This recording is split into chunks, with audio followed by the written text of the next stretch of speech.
Her obsessions centre around her baby son, Jake. When I come to stop signs, I have to look at him while I'm stationary for fear that someone's going to come up and take him, open the door. I have to start the car before I take my eyes off him. Ah! When I'm moving, I figure nobody can get to him. Stephanie's protective maternal instincts have gone into overdrive. It's a form of OCD that sometimes afflicts new mothers. Don't like it, don't like it, don't like it. Just doesn't like. Okay. To set this trap, I'm going to use a video cassette, which I shall lean against the door.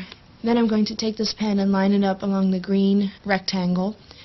And I'm going to point this napkin so the edge, if you follow it with your eye, matches up with the corner of my wall. Stephanie fears that someone might kidnap Jake, even when she's at home with the doors locked and the alarm on.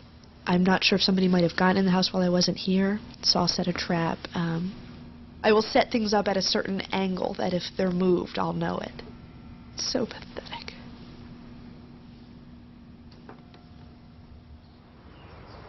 For a walk?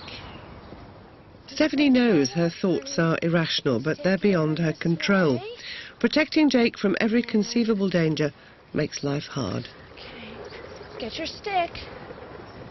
When I can't take my eyes off Jake, it's literal. I stare at him. If I glance away, even like this, it's a chance for something to happen.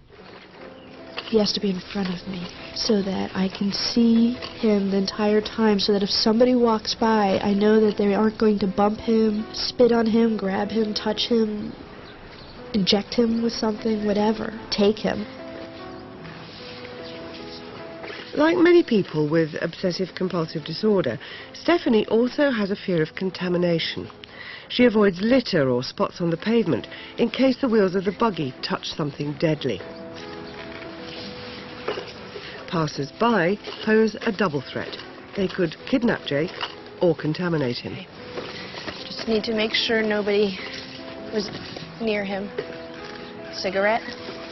If I looked away, I'll have to turn my stroller around, look behind me to see if anybody was in the area, but then I worry that maybe I took my eyes off him while I was checking to see if anybody was behind us. So I'll turn back around, and then I'll turn back around the other way, and I'll just spin around in circles until I feel relatively sure that it's okay.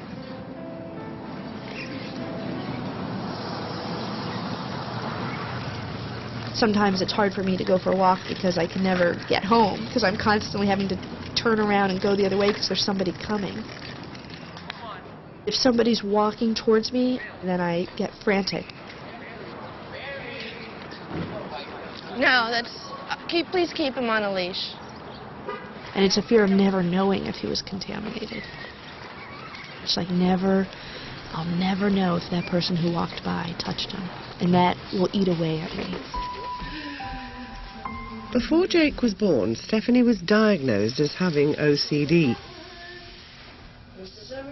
Her obsessional fear of contamination leads to compulsive rituals which she uses to manage her anxiety. When I am going to interact with Jake in some way, I have to be certain my hands have been just cleaned. And they have to be scoured clean.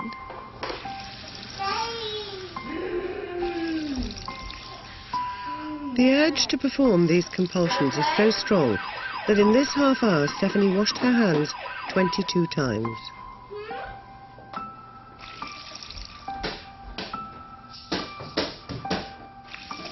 It's torturous. I wash my hands continuously.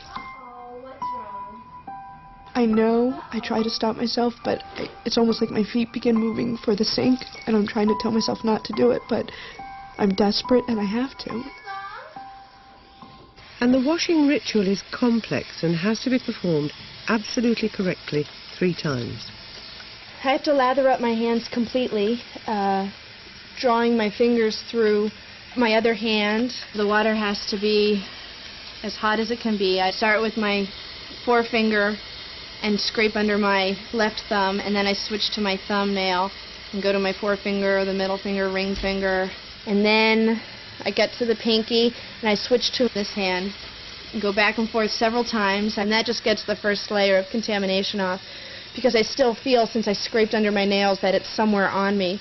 So I have to get another pump and do it all over again. And this is really the one that I feel cleans me, because now my nails are clean, and now I'm just going to scrub my hands. And then I have to do a finishing rinse.